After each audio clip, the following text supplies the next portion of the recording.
เอ้สบายดีเซฮายเลิกวันนี้พัตตากับป๊าป๊าจะไปไสไปซื้อป๊อปคอร์นที่ไสอยู่โรงหนังโอเคปล่อยให้หันหน้ากับมาเยื่อแล้วก็ let's go เดี๋ยววันนี้ฝนตกในอยนึงแน่นี่พัตตากับใส่ชุดอย่างนี้นะโอ้เดี๋ยวนี้เขาใส่แล้วรูปรถติดหลายมันบอก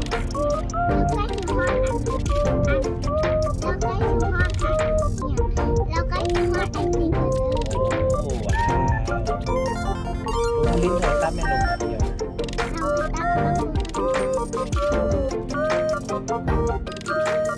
คือบิ๊กซีนี่คือไอเต็กหม้อเป็นคนที่มาซื้อป๊อปคอร์นเดย์ให้น้องกับมาม่านี่เฮ้ยคณะเดี๋ยวทางนี้เลยคณะมาชื่อบอกกันไปเลยนะมึงเป็นทันหน้าพัตตาไปหลงตลอด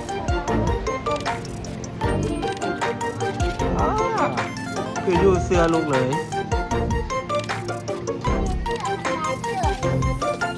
โอ้ยเรียนอันนั้นเป็นตัวของสตาร์บอลลูกนะสตาร์บอลแม่เนี่ยโอ้ตัวกีบอันนี้มันบอกต้องแลกเหรียญแมนลูกมีมันอันนั้นนะตามันซื้อป๊อปคอร์นนะเนาะไปฟี่เอาลงได้ก็ได้ฮะเอาไปจากคันคนมาลงไม่เข้าแถวด้วยหรอกหน้ามันเข้าแถวซื้อป๊อปคอร์นอย่างลงเป็นยังเบื้องหนัง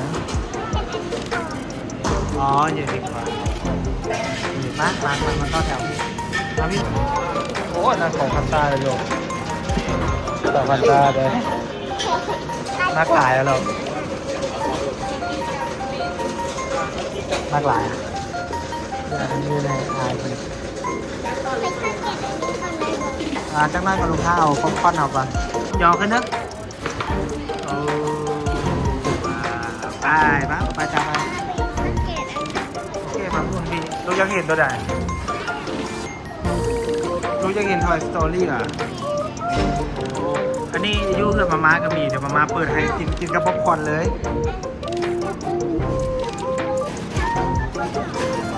โอ้เดี๋ยวมาม่าพามาลูกเพิ่งอยู่โรงหนังเขาต้องมีเวลา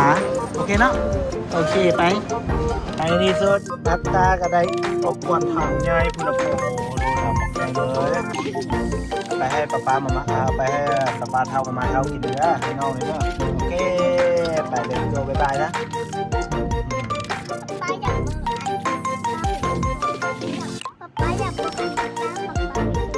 โอเคเดี๋ยวป้าไปลงยูทูบให้เด้อเนี่ยเมื่อกี้ถ่ายสิ